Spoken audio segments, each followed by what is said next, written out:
The rain that night was relentless. It wasn't the soft, romantic drizzle that lovers dream of under city lights. It was the kind of downpour that turned the streets into rivers, the kind that swallowed footsteps and blurred everything into gray streaks of misery. People hurried under umbrellas, taxis splashed waves over sidewalks, and the neon glow of restaurants flickered in puddles like broken promises.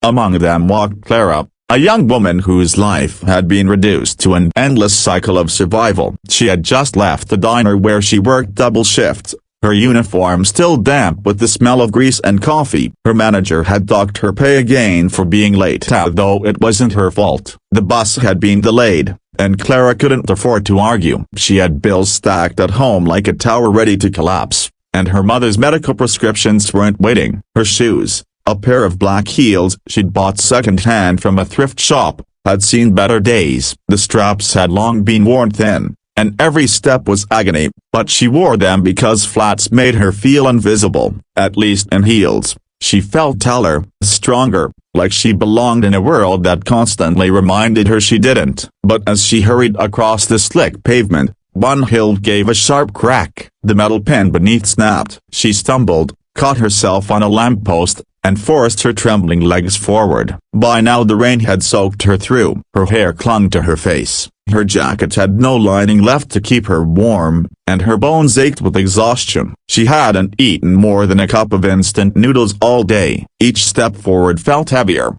as though the city itself was pushing her down. She didn't notice where her feet were carrying her until she reached the towering glass building that stood like a beacon against the storm. It was the headquarters of Stonewall Enterprises, one of the largest corporations in the city, a name she only knew from the diner's newspapers and the conversations of wealthy customers who came in for late-night steaks. Its windows stretched high into the clouds, reflecting a world she had never been part of. And then, her body gave up, her knees buckled, her hands slipped against the wet pavement, and with a gasp, she collapsed at the very foot of those gleaming doors. Passers-by glanced, frowned, and kept walking. Nobody wanted to stop for a waitress in broken heels. Nobody wanted to pause their own hurried lives for a girl with broken dreams. Inside the building, in a top-floor boardroom still buzzing with late-night energy, Alexander Stonewall, the CEO himself, leaned back in his chair. His staff flipped through reports and graphs,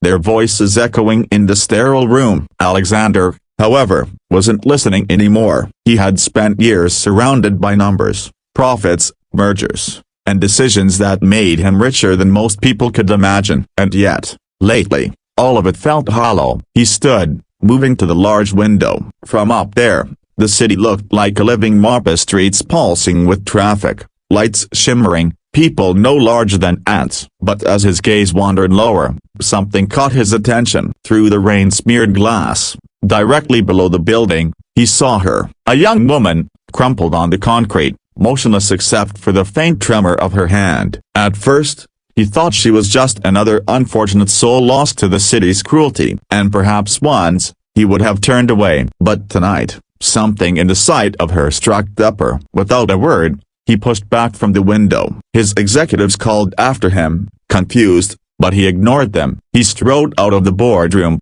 down the elevator, and through the lobby where employees stared, stunned to see their usually untouchable CEO moving so quickly.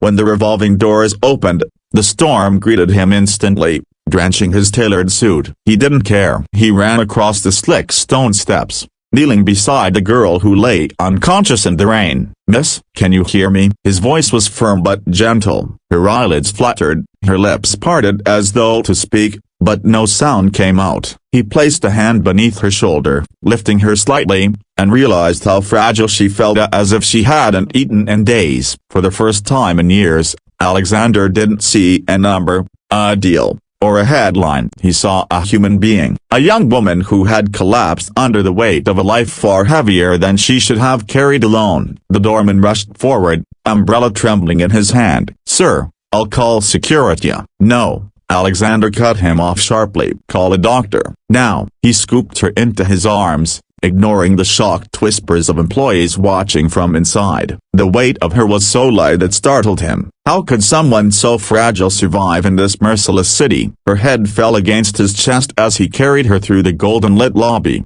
his shoes leaving a trail of rainwater across the polished floor. Gasps followed them. The billionaire CEO carrying an unconscious waitress. It was a sight none of them would forget, but for Alexander, it wasn't about the spectacle. Something deeper had awakened in him, a memory of his own past. Years ago, before the empire, before the billions, he had watched his own mother work herself to exhaustion to keep food on the table. He remembered the cracked shoes she wore, the nights she came home with blistered feet, the way she tried to smile through her exhaustion. And now, staring down at this stranger in his arms, he saw his mother's reflection. He carried her to a private suite within the building, a space usually reserved for international clients. Carefully, he laid her on the leather couch, brushing damp strands of hair from her forehead. Her breathing was shallow, but steady. "Sir, the medic is on the way," his assistant said breathlessly. "Good," Alexander replied, his voice unusually soft. "Until then, bring blankets and food." As they scurried away, he sat beside her, drenched clothes clinging to his frame, his mind racing. Who was she? What had brought her to collapse outside his empire on this night of all nights? Coincidence or fate? For years, Alexander had lived in a fortress of wealth, untouched by the struggles of ordinary people. But now, for the first time in a long while, the walls cracked, and all because a waitress with broken heels had fallen at his door. Clara's eyes fluttered open to a brightness she wasn't used to. For a moment, she thought she was dreaming. The ceiling above her gleamed white, the air smelled faintly of lavender and leather, and the sheets beneath her were softer than anything she had ever touched. She blinked, her breath catching. This wasn't her tiny rented room with peeling wallpaper and a leaky ceiling. She wasn't curled on the sagging mattress she called a bed. No, this place felt like another world. A hand shifted beside her. Clara turned her head and nearly gasped. Sitting on a chair a few feet away, still in his damp suit but with his tie loosened and his posture wary, was a man she recognized from magazines, television, and whispered conversations at the diner. Alexander Stonewall, the CEO, the billionaire, the man whose company owned half the city. Her first instinct was to sit up and apologize, but the weight of exhaustion held her down. Her body ached, her head spun, and embarrassment surged like fire in her chest. What was she doing here? Why would a man like him bother with someone like her? She cleared her throat, her voice small. "Yeah, I'm sorry, a broken bar. I didn't mean to cause trouble." Alexander looked up, his sharp features softening as his eyes met hers. "You didn't cause trouble," he said firmly. His voice was calm, deep, but it carried a weight that made her heart race. "You collapsed outside. You're lucky I saw you when I did." Clara's fingers twisted in the blanket. She wanted to vanish, to melt into the floor. "I shouldn't be here. I'll go. Number." The word came out sharper than he intended. He leaned forward, elbows resting on his knees, eyes locked on hers. "You're not going anywhere until you've regained your strength." Silence stretched between them, heavy and unfamiliar. Clara couldn't reconcile the man she saw before her, the one who had carried her through storm and glass doors, with the image she'd built in her mind of untouchable wealth and power.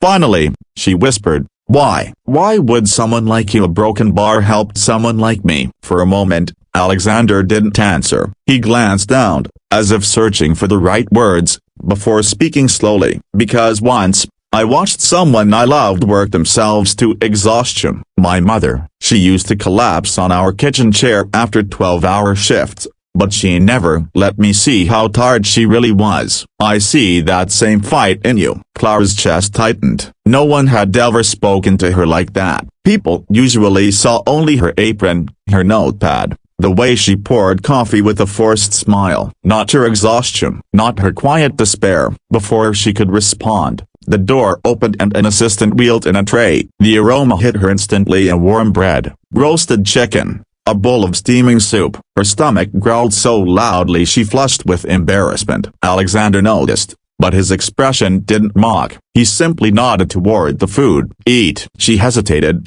pride warring with hunger, but when she lifted the spoon and tasted the soup, tears stung her eyes. It wasn't just food, it was relief. It was warmth filling the hollow inside her that had been empty for far too long. Alexander watched her in silence, his gaze steady but not invasive. Each spoonful she took seemed to unravel something inside him. He had dined in the finest restaurants in the world, meals worth more than most people's rent, yet watching her savor a simple bowl of soup felt more meaningful than any banquet he had ever attended. When she finally set the spoon down, her voice was small. "Thank you, a broken bar, but I can't repay you for this." He leaned back, studying her. Not everything needs to be repaid. Her brow furrowed. In her world, everything had a cost. Nothing came free. She had worked for every bite of food, every corner of shelter, every shred of dignity. Trusting generosity felt dangerous. "I don't understand," she admitted softly. Alexander's gaze shifted toward the rain streaking against the tall window. "Maybe neither do I. But I know these. When I saw you fall, it reminded me that not all value can be measured in profit. Sometimes as a broken bar it's measured in humanity." The words settled over her like a fragile promise. She didn't know what to say, so she lowered her eyes, focusing on the blanket clutched in her hands. Minutes passed in silence, broken only by the storm outside. But unlike before, Clara didn't feel alone. Finally, she asked, almost timidly, "What happens now?" Alexander hesitated. He wasn't sure himself. He hadn't planned for these. Hadn't expected the sight of a stranger to shake him so deeply. His life was built on structure, on control, on predictable outcomes, and yet, something about this waitress with broken heels was pulling him into uncharted waters. "You rest," he said simply, "and when you're reading a broken bar maybe you'll tell me your story." Clara's throat tightened. Her story? Who would ever want to hear that? It was filled with hardship, struggle, endless hours behind counters and beneath fluorescent lights. But when she looked into his eyes, she saw sincerity and not curiosity for gossip, but a genuine desire to understand. For the first time in years, she allowed herself to close her eyes without fear. As she drifted toward sleep, Alexander remained at her side, his mind restless. He thought of the empire he had built, of the endless contracts and board meetings that had defined his existence, and he realized something startling. In all his years of chasing success, he had forgotten what it meant to truly connect. This woman, this stranger, had reminded him in one night. When Clara finally slipped into a deep slumber, Alexander stood, moving toward the window once more. The storm outside was easing, the rain slowing to a drizzle. The city sparkled beneath the softened clouds. He pressed a hand against the cold glass, exhaling slowly. For years, he had been the man at the top of the tower, untouchable, unreachable. But tonight, as he looked back at the fragile figure asleep on the couch, he realized something profound. Sometimes life doesn't change in boardrooms or billion-dollar deals. Sometimes it changes when broken heels collapse at your door. And though neither of them knew what lay ahead, one truth was undeniably: this night, this storm, this chance encounter had woven their lives together. Her broken dreams weren't gone. They were waiting to be rebuilt. And perhaps, just perhaps, he was meant to be part of that rebuilding.